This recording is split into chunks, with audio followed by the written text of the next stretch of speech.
Hi guys, and welcome back to a brand new interview here on the channel. It's a different one today. It's a little bit of a special for 1,000 subscribers we recently hit. We've got a Reading legend with us. We've got Ady Williams. Hi, Ady. Yeah, very good afternoon. How are you? Yeah, very good. Happy New Year to everyone. And of course, Reading fans flying high third. We're happy. We're all happy. Basically, today we're going to be talking over the phone with you about your career really at Reading, a little bit as well about Wolves. All happy. Yeah, ready to go. Far away. So you made your first appearance back in the 91-92 season, and it seems if you played a lot of different positions that year. Um, what was it like to play like basically almost everywhere on the pitch? Yeah, I mean, it's an achievement. You know, when I was growing up, I started off as a striker, then as a winger, then as a defender. I actually made my debut in the 80s, so late 80s. You know, by the early 90s, I was sort of quite a regular in the first team squad, if you like. Yeah, to play every position it's something that I'm proud of because not everybody's done it, not everybody could do it at the time, and I look back at fond memories. Obviously you won the old second division, which is now League One title in the 1993-1994 season under McGee. That season, the home record was a big key point for the promotion. How important was it to have a fortress at Elm Park? Yeah, I mean, if you're going to get promoted or if you're going to look to be involved nowadays in playoffs, you've got to have a good home record. I think it's vital at that time. Yeah, you mentioned Elm Park. I used to love playing football at Elm Park. Very old school ground, really good atmosphere. I think a lot of Reading fans miss Elm Park. I loved it there. It was my apprenticeship. I grew up with Elm Park. I was lucky, one of the few players to move to the Medeski and play at the Madstad as well. But it's vital that you win your home games. If you're looking to have a good season, you can't put the pressure always on the away fixtures. You've got to win your home games. You've got to, have some sort of home record. We did that year, and I remember the last game of the season at Elm Park. I think it was against Brighton. It was incredible scenes, absolutely brilliant. Looking at the results, you see kind of like a similar pattern to this year as well. There's a few heavy defeats away, but quite consistent at home. Can you see them patterns as well forming in that season compared to this year? It's a long time ago, so I can't remember the results we had in those days. But Reading's home record this season is great. It's just Aston Villa. I think that spoiled the party. That I think there was reasons for that happening as well. Steve Bruce, it was his first game in charge.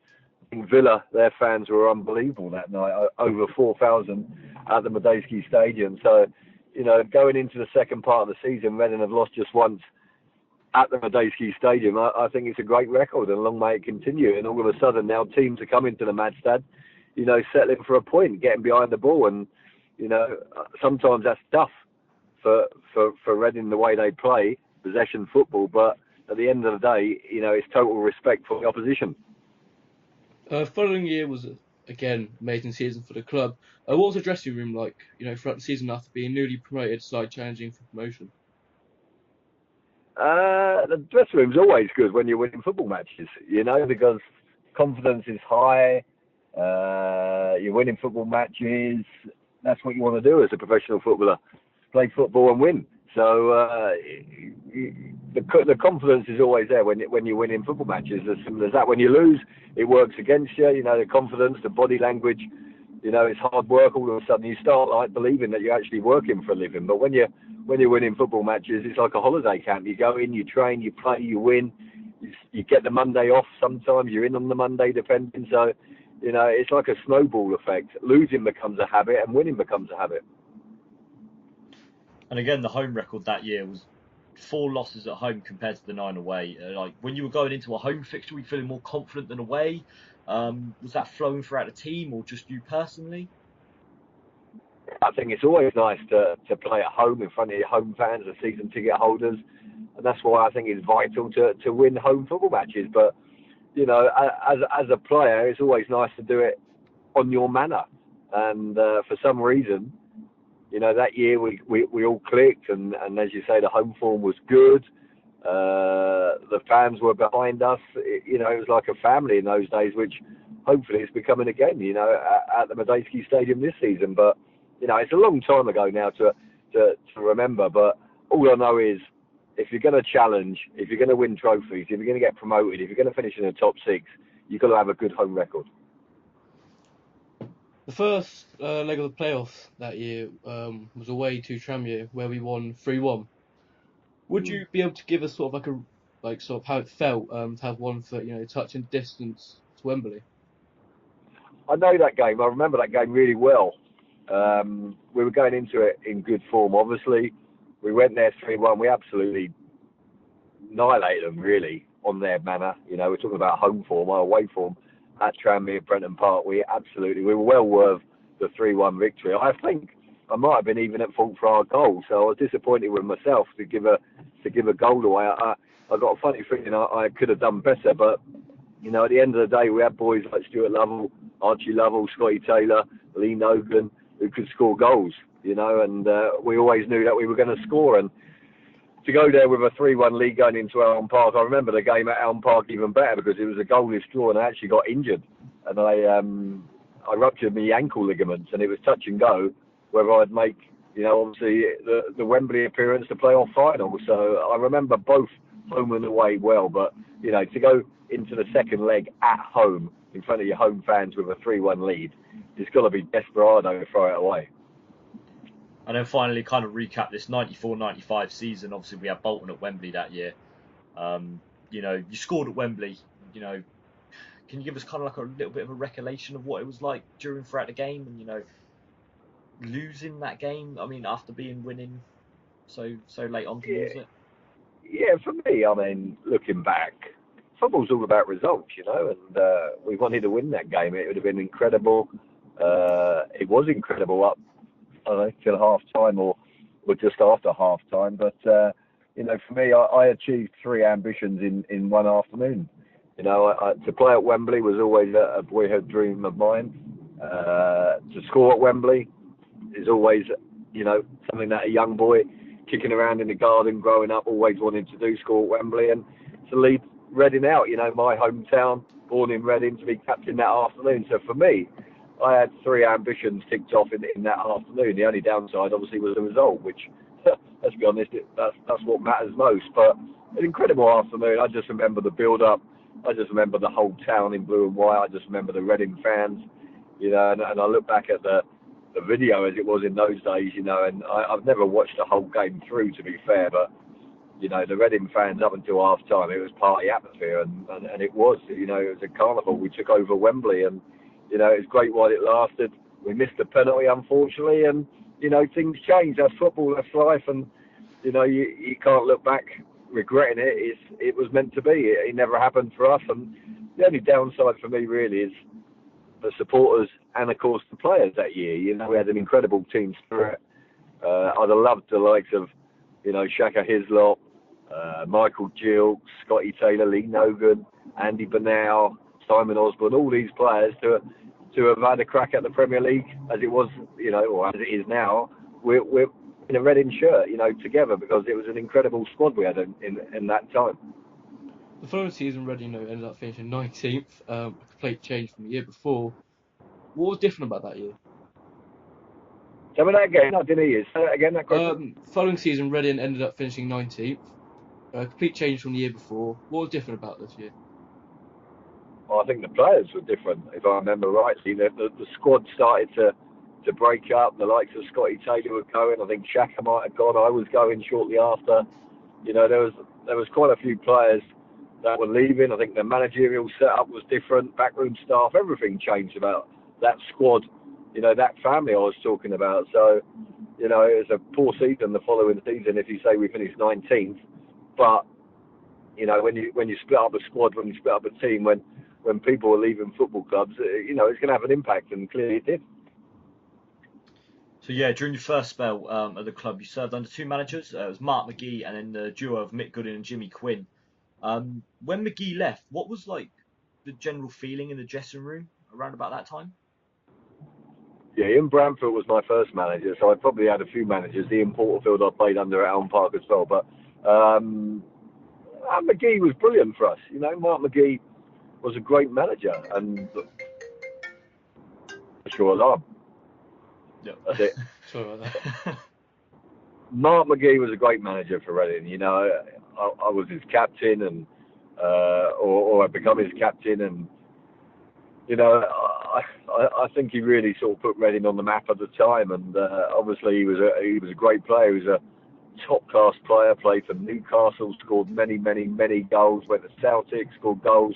Went abroad, you know, which wasn't the norm in those days. So, you know, Mark McGee was a great manager, and he had good staff around him as well. Colin Lee was a good coach. Mick Hickman, you know, another member of the backroom staff. He was the reserve team manager at the time. He was a great lad as well. So, you know, we were blessed. But Mark McGee, you know, a great manager. Unfortunately, the way it ended, it always leaves a little bit of a bitter taste in the Reading fans' mouths, and I understand that. But you know, for me, I can't speak highly enough of McGee. Despite Reading finishing above Wolves that year, you made the trip up north and actually moved to Wolves.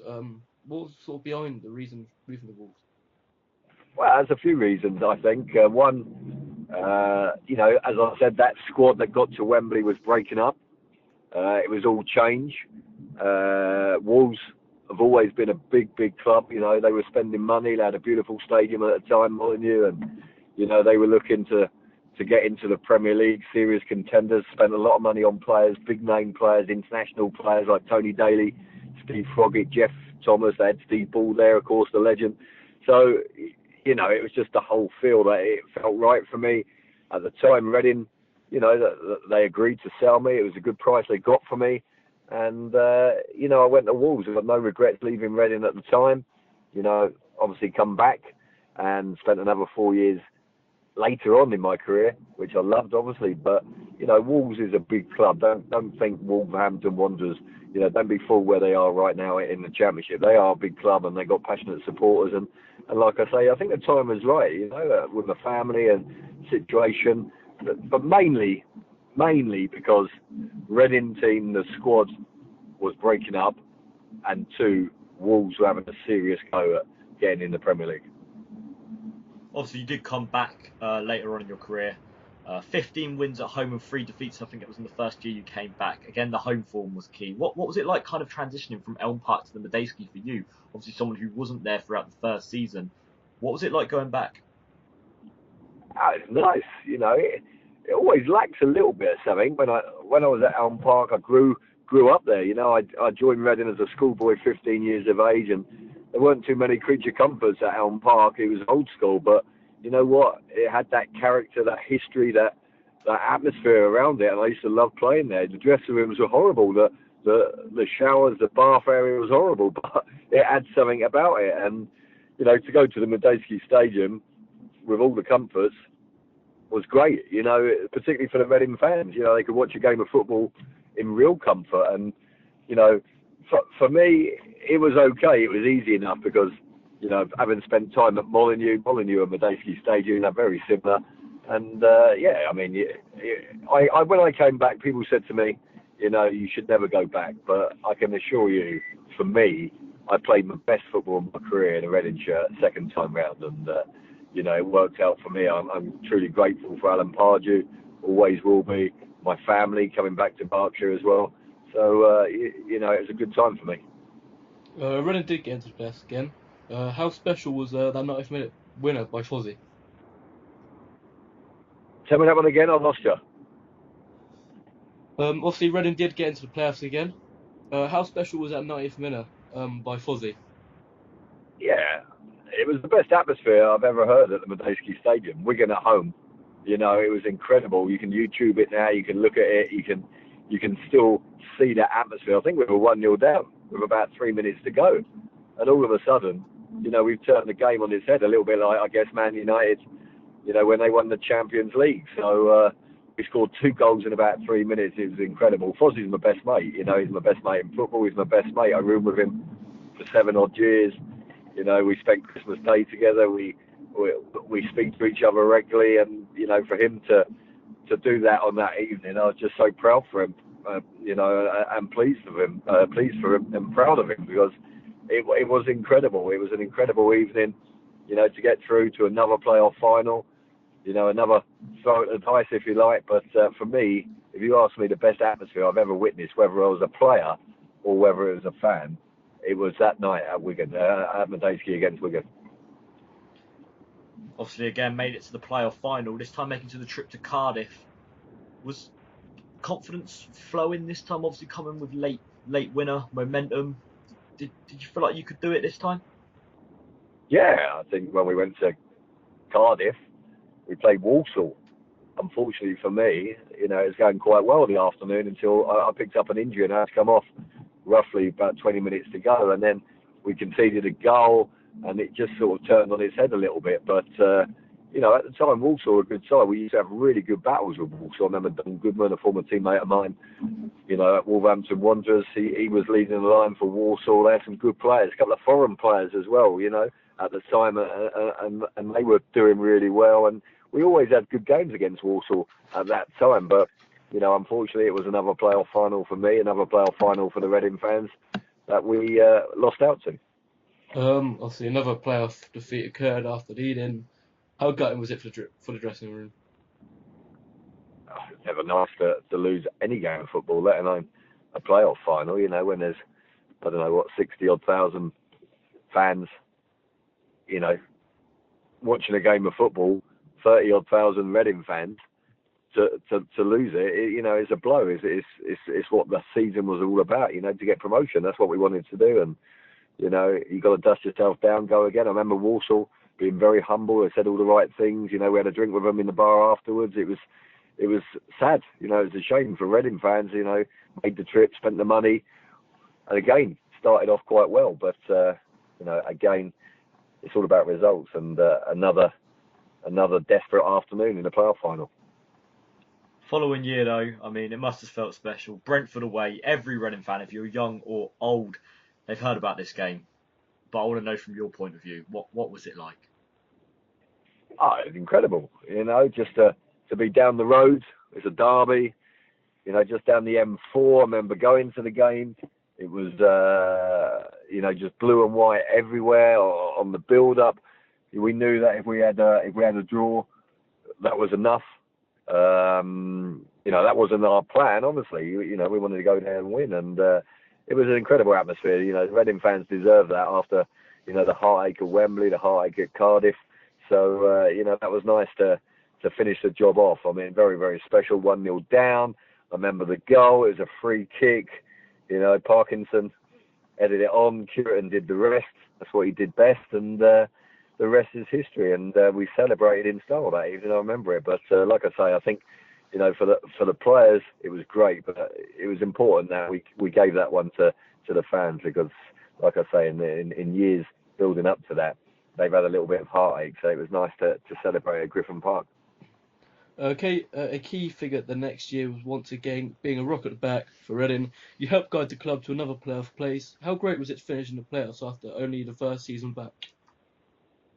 Yeah, it's always nice. Like I say, if you come back to a club, a lot of people saying you shouldn't do that, but I come back and I was playing well. I was fit. I was playing. Another playoff, semi-final, top 6 finish. That's what you want. You want to be successful as a footballer. And, like I said, Alan Pardew was the man that brought me back. I remember playing when I come back alongside Linvoy Primus, played with Barry Hunter. I had a few different partners. Matty Upson was there, Steve Brown. A lot of John Mackey, I can think off the top of my head. So we had a lot of partnerships, but thankfully for me, I tended to be part of it. So, I was playing first team football. I was back in Berkshire. My family were back down south. So, everything fitted in place. Unfortunately, obviously, you said it was a semi-final this time. No final. You lost to your former club, Wolves. Obviously, which was a bit unlucky. Was there belief that Reading could push on the next year and maybe get to the promised land? Yeah, we lost against Wolves, but we were outstanding at Molineux. We absolutely was outstanding. And I remember the key factor was talking about Nicky Forster. He got injured and he had to come off, and we just lost our way a little bit. Fozzie led the line on his own with his pace unbelievably well, and we couldn't get out of our half really. They scored a jammy goal. It was a free kick, and it was deflected in. I think Steve Brown caught his heels in the wall and it flew in, and we did everything. We threw the kitchen sink at them in the second leg at the Medeski Stadium. I remember Darius Henderson, he had 1 or 2 half chances, Curo, I think, and we did everything we could. It just wasn't to be. So you know, I was pleased for the Wolves fans, of course, because it's a great club, and I spent, 4 good years there, and met a lot of nice people, and a lot of nice people at the football club, and in the surrounding area where I live. But for me, again, disappointment. Ultimately, when you fail at the last hurdle, it's disappointment. In the 03 and 04 season, one thing I do want to ask you is, what was the dressing room like when Pardew left? It was all right. It was okay. I mean, Alan Pardew was destined for bigger and better things. And, as a professional footballer, players come, players go. Managers come, managers go. So, Pards went, and, we look forward to who comes in next. And then we got to start, impressing the new man. We all start with a clean slate, and we've got to impress the new guy that comes in. But, I was truly grateful to Alan Pardew. Got no qualms with Pards going. I wished him well. I shook his hand and said, I hope you go on and do bigger and better things. And, you'd have to say he did. Yeah, obviously Newcastle, Crystal Palace, just to name a few that he's been off to. Something we asked Jem Carrican as well was his favourite goal for Reading. What was your favourite goal for the club? Well, I didn't score many, but I scored enough, I guess. Obviously, always nice to score at Wembley. That's always nice, but unfortunately, it comes down to the result. So, okay, as a kid kicking the ball in the garden, I always wanted to score at Wembley, so I achieved that. But I don't know. I used to love scoring against Sheffield United. I scored a nice header against Sheffield United from a Nicky Shorey corner. I remember Steve Sidwell. We used to do a corner routine where he used to block my marker, and it went like a dream. And you can still see it now. And that was a nice one. And a lot of people, we always joke about the little dink over Paddy Kenny at Bramall Lane as well. But I guess, I scored a really nice header, talking about Elm Park, talking about home form against Charlton, last game of the season one year. And I think Tom Jones, not the singer, but the Reading player, he crossed it, and I headed it from about sort of, I don't know, 14 yards or something like that, and it flew in the corner. And, that was as good as a header, good as a lead that I scored for a long time. So obviously, undoubtedly, you're one of the greatest centre-backs the club's seen and that we've graced our eyes on. But moving on to now, obviously, you're at BBC Berkshire now. Looking at Reading most weeks, what do you think's next for us? And do you think promotion could be a possibility in the next couple of years if Yap stays or anything like that? Well, looking at it right now, as I'm talking to you, we're third in the table, 6 points off second place with a game in hand. So, I don't want to finish mid-table now. There's no reason in the world why we can't talk about promotion, why we can't talk about a top 6 finish, why we can't talk about catching Newcastle and Brighton. The players won't mention it. Yap Stan won't mention it. The backroom staff won't mention it. But I think me as a journalist, when you're talking we could be 3 points off an automatic place, you've got to mention it. And the Reading fans, I'm just so pleased for the Reading fans. The last 2 years have been poor. We finished 19th and we finished 17th. All of a sudden we go into 2017 with third. A lot's happened. Yap Stam's worked miracles. And, when I met the fellow, I liked him. I liked him as a player. He wore his heart on the sleeve. And I like him as a manager. He's doing the job. Finally then, prediction for the end of the season. Prediction for the end of the season. Nobody knows, do they? This is where you make yourself look stupid. I don't know. If you offer me a top 6 spot now, I take it. If we finish 6 on goal difference, I take it. The top 2, Brighton and Newcastle, we've got to chase them. We've got to chase them down. Newcastle, everyone thought they were going to run away with it. They have some poor results, from time to time. Put a bit of pressure on them, who knows? But both have got really good squads and really good fan base as well, which I think will be important. Brighton and Newcastle supporters are first class. So can we catch them? Yeah, absolutely. But realistically, right now, give me a top 6 finish. I'll take it and be involved in the playoffs. All right, thank you very much then for your time today, Ady. Really appreciated by both of us. Thank you again for being doing this for us. Pleasure. No worries. Lads, can you send me the link when you do that for me, please? Yeah, we'll do, mate. Okay, so nice thank you very much. Cheers, mate. Cheers. Pleasure. Thank Good you. luck. Take care. Hello.